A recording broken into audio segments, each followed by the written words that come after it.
I was recently working with an online kettlebell client who was having trouble holding the kettlebell in the rack position.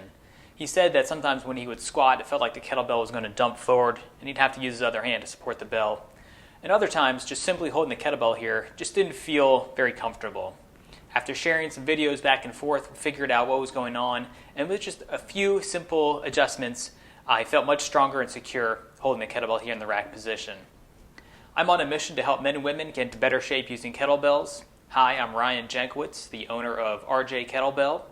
I use my online kettlebell programs to help men and women get into better shape, lose 10-15 pounds, and build lean muscle so they fit better in their clothes and look better naked.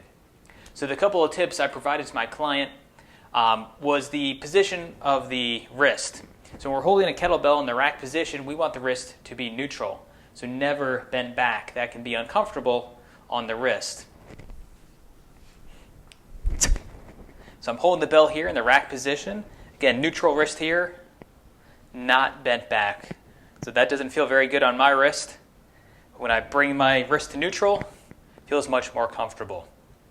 Also, we want to pay attention to the angle of the forearm here. We want it to be either vertical or maybe coming in slightly toward the center of the body. As the kettlebell gets bigger, it's okay to let the arm drift in toward the center of the body. But we don't want the arm out here. This is very weak and dangerous. So, vertical forearm, neutral wrist. In addition to keeping that wrist neutral and forearm vertical, we also want to engage the lats, these big muscles under the armpits when we're holding the kettlebell. Think of the lats as like a shelf that's holding the weight of the kettlebell and your arm. So, rather than shrugging the shoulder up and trying to hold it with the trap, that puts a lot of tension in the neck. We want to pull the shoulder down, squeeze the armpit, and then brace the abs. Together with the abs and the lat, I can comfortably support a heavy kettlebell in this rack position here.